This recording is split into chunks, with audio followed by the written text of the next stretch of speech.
Hi and welcome to a new twin flame reading. This one is for fire signs. So here we have person number 1, person number 2. So these cards here are talking about the overall energy for person number 1. The same with these cards. Then we have the cards facing each other, talking about the kind of dynamic between the two people. So let's look at person number 1 first. We have the 7 of Swords, Wheel of Fortune, 5 of Pentacles, and then the 3 of Rods. So this to me really seems like there's like a ego death energy here. And actually I want to start the reading by talking about what I saw or felt for both energies before I drew the cards.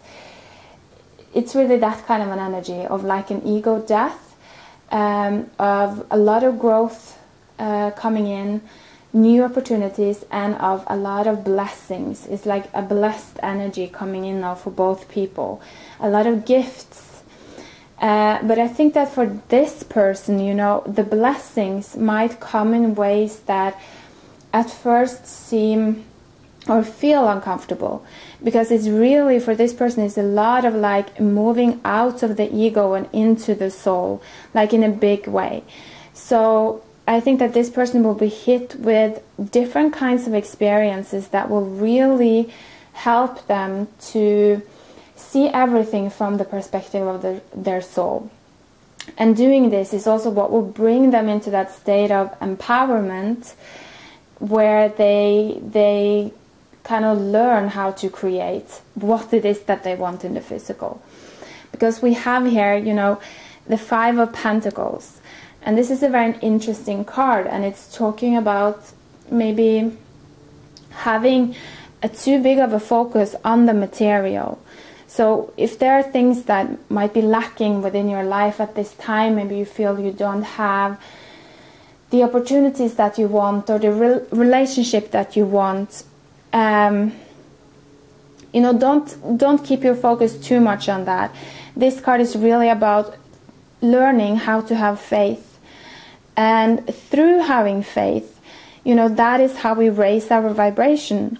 And raising our vibration into the vibration of faith helps us connect with our soul, right? We can start seeing our kind of human self, or our material life, from the perspective of our soul. So we start seeing opportunities and things, events happening to us from a higher perspective. And when we see it from this perspective, we can start understanding that the challenges that we might have, they're actually kind of gifts or blessings, because they are showing us where our ego is kind of still blocking out the perspective of our soul. So I mean, I don't think that at this time, at least, it's not necessarily our goal to kind of get rid of our ego completely. I mean, when we're going through like these huge amounts of change within humanity, it's good to have an ego that will kind of allow you to have strong boundaries, so that you can, you know, stay in your own truth and work on creating change. Like, I think this is necessary, but we don't want our ego to kind of block out our soul. So I think that this is kind of a little bit cultural, where we have, you know, humanity has been in such a low vibration, so we haven't been able to kind of believe that there is such a thing as the spiritual dimensions. And so that is really a lot of, I think, what we are kind of breaking away from our egos, changing our egos in such a way so that they will be open to the information from our souls, to the perspective from our souls. And that's what I'm seeing a lot for this person. You know, with the 3 of Rods, it's a completely new perspective that not only will create this kind of luck, this movement, you know, but here we also have, like, the snakes is talking about more of an ascension, Kundalini rising, all of that. But it's interesting, we also have here, I don't know if you can see, that well, but there's a bull here and a lion here, and they're kind of like facing each other, looking like they're going to battle or something. And I'm feeling that that is the struggle right now for this person, is that are you going to listen to your ego, which I feel like is the bull, or or the lion, you know, your heart, the sun, your soul, right? So it's really about that. And the Wheel of Fortune is also talking about, again, it's really talking about focusing on your vibration, focusing on your energy, because there will be up and down in the physical, you know, things will change, time pass, things die, right? There are, in the physical world, we have time. So things change. The challenge is to try to stay in the middle of the wheel, where no matter what kind of events takes place in your physical reality, still being able to hold a high vibration within yourself, to face those events with faith, with acceptance, with a calmness within, right? I feel like that is much of the lesson for this person number 1 now. And yeah, I'll get back to it a little bit later. But then for person number 2, we have the Ace of Wands together with the Queen of Wands. So for this person, I feel like, I mean, I think for many people that are within this category right now, they are experiencing maybe that first big awakening in some way. That's what I'm feeling. Because, you know, the Ace of Wands is that new beginning, completely new beginning, opening up for them, a new path of action. So I think that there might be quite a lot of opportunities available to this person at the moment. Opportunities that they can take and that will prove to be very beneficial for them. That will lead to a lot of growth, and that's really the right path for them, you know. And I think that you know, this person has probably, I think that they have been in this very kind of confused energy for quite some time, and really being really going within, or I think from the perspective of this person, it's not so much about choosing to going within. It's like they've been feeling so low and kind of depressed and in a lower state, right? So they have just not had the energy to take any action, to do anything, to move or to be creative, nothing like that, because they have of course been in that dark night of the soul energy, is what I'm feeling here for this person, for quite some time. You know, really having to purge a lot of lower vibrational energies, really having to reflect on the choices that they've made in the past and the event that happened to them, in order to make them more aware. Because the Queen of Wands is also a card of having self-awareness. And that's when it becomes interesting for this person, because there is of course a choice. You know, the aces are choices. So this person can choose to take the opportunities that are going to come now into their life, can choose to take certain action. But the question is if this person will be kind of self-aware enough to actually choose to move towards their own fears. Because since this new path is a path of that much growth for them, you know, they're going to have fears in conjunction with moving in that direction. So it will be interesting to kind of, for this person, I think it's important to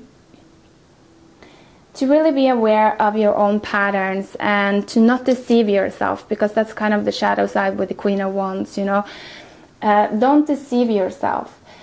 Trust your intuition at this time, because I think that this person, the changes that they have gone through, it has been to open up that spiritual vision, you know, to be able to have self-awareness. It's really, you know, when we see ourselves from the perspective of our soul, we really have self-awareness. We can see We can see our conditioning, we can see our past influences in a different way, in a more broad perspective, not so much caught up in fear and our own kind of emotional defenses, but from a broader perspective. And I think that that is what will benefit this person making the right choices at this time, moving in the direction that might feel a little bit scary, but also very exciting. And you know, I think this person is just ready for a change. I think they've kind of locked themselves inside for some time, and now they're kind of feeling the rays of the sun, and they want to be excited, they want to be alive a little bit. So I think that they will definitely move towards these new opportunities, and this will be very beneficial for them. In regards to their twin, we have the Five of Cups together with the Magician. So I'm also getting the same feeling that this person has done a lot of reflecting and just, you know, seeing the events that have taken place from a different perspective.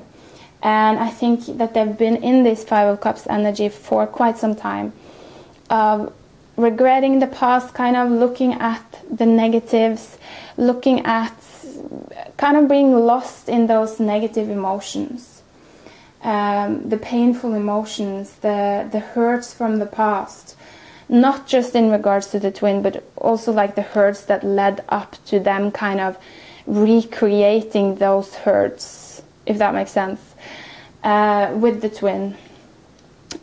So they've just been really like in this negative, low vibe energy for quite some time, and they still are to some extent, but there's also this, you know, like I said, awakening side coming in for them now. So seeing things from the higher perspective also tells them that they do have power in this situation, you know, with the Magician. And I don't think that person number two has really been able to see that, because when you are in such a kind of low purgy energy for an extended amount of time, you tend to go into, you feel like a victim, right? You can't see where your power is, because really that's what the energies are supposed to teach you in a way. So you're just feeling overwhelmed and not able to make changes. You know, you're so low vibrationally, so you can't really access your power.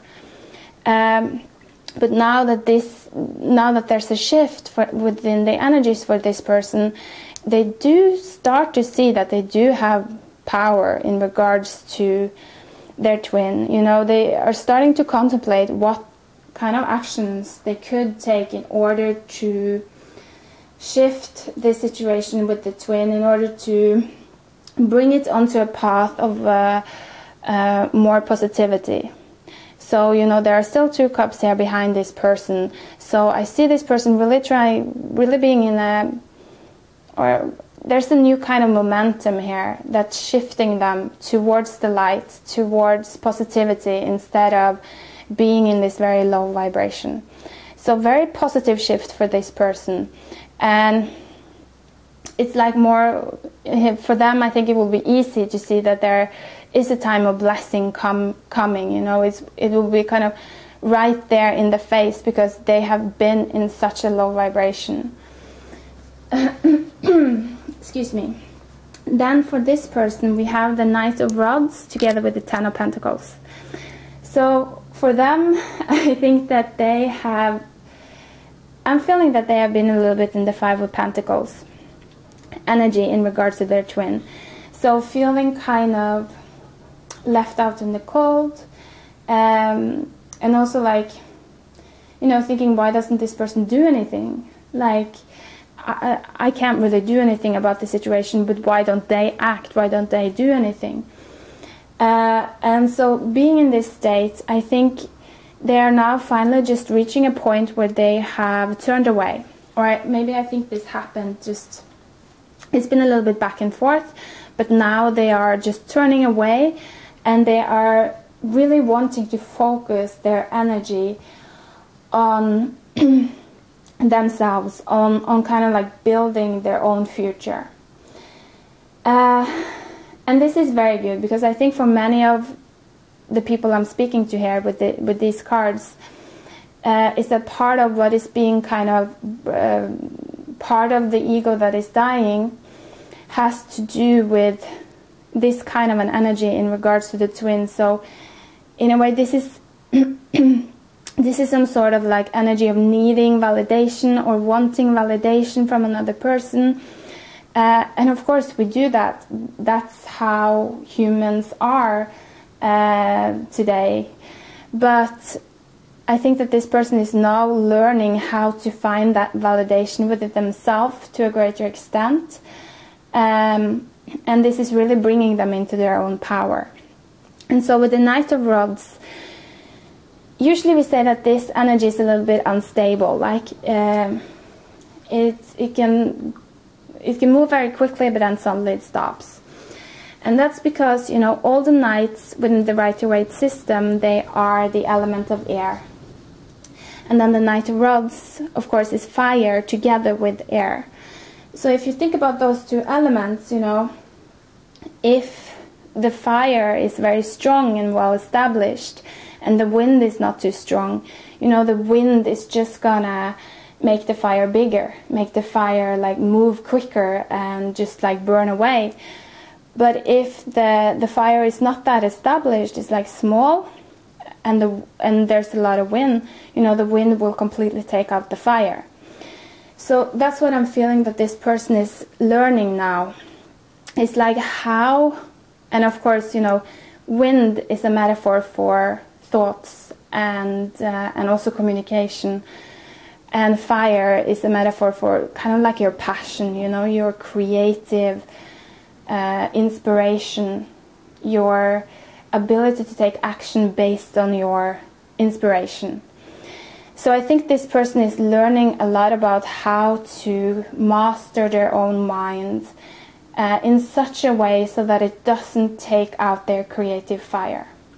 Because I think that in the past this person has allowed themselves, and I don't mean this like in a judgmental way, in a negative way, but I think that this person have allowed themselves to be so much affected by this, you know, their twin not being there, their twin having left them, so that that energy completely took out their fire, their like creative will, their passion to create something for themselves, or to create, like to build their own foundation.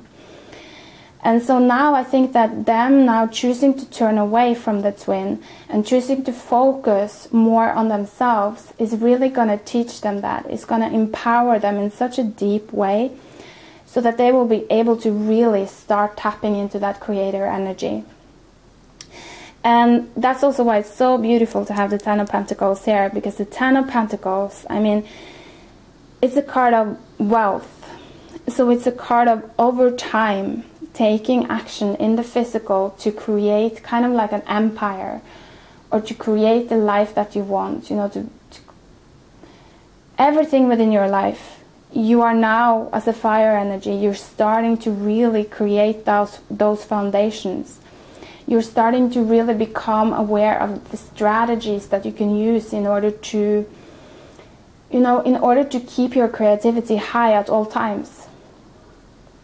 So for you, I think overall it's not so much about physical things at the moment. It's about something bigger than that. It's about learning how you can master your energy so that you can create whatever it is that you want. And that's why I also think that the gifts, you know, in the beginning I said that I feel like there will be a lot of blessing, a lot of gifts coming in for the fire energy. I think that the gifts for this person will be more in the form of energetic gifts. So experiences that opens your perspective somehow, that, you know, teaches you something about how to control your energy in a different way. You know, it's all about building that spiritual, or building those spiritual bodies, expanding your spiritual consciousness at this time. And then this, in turn, puts you in a position where you become the creator. So it's very exciting energies for both these people. A lot of growth. So I think very welcome for most people, but I think the key to really making the most of these energies for this person is to not get stuck focusing on the physical results. You know, focus on your energies. Try to see everything from the perspective of your soul, and look for the blessings. Look for the kind of what these situations are trying to teach you. If you have that perspective all the time, you will just make huge progress towards becoming, you know, your creator self. So yeah. Then kind of one last card to I don't know, to wrap up the reading, came out as the Observer card. And this is very suitable. I mean, it repeats a lot of the things I've already spoken about, but it's really talking about seeing your conditioning and, you know, being in kind of like an observer mindset at the moment, and not letting yourself get too carried away with either emotions or thoughts. You know, don't let them or those parts of you control your direction, your energy. Stay in the observer mode and keep your energy balanced is really what I'm trying to say. So yeah, actually one thing I can share in regards to this is like one of the practices that have helped me a lot lately, especially in regards to this card, is, you know, that sometimes if we go through small purges, you know, we go through emotional ups and downs, it can be quite easy to get kind of caught into those emotions. And there are several studies now showing that a lot of the times when we experience an emotion, especially like a lower vibrational emotion, there's oftentimes like a belief that comes up in conjunction with that emotion. And, you know, in the past for me, it was like every time I was sad, I automatically was also thinking that I'm sad because no one cares about me. And that's a very, like, you know, that can take you down quickly. That can make you spiral down quite quickly into like hopelessness almost. So that's very negative belief. So the trick is to really stay observant of these kinds of beliefs. So every time you feel like a negative emotion, it might be helpful to even name that emotion and say like, okay, that's sadness. And then you can also observe if you have any like beliefs that are always coming up in conjunction with sadness. And just having this kind of like observational mindset will help you get the distance to both your emotions and your thoughts. And you will start feeling much more in control of your energies, because they don't really then depend on your emotional state or necessarily what you're thinking. So I just felt guided to give you that little tip. I hope it can be helpful. And yeah, take care.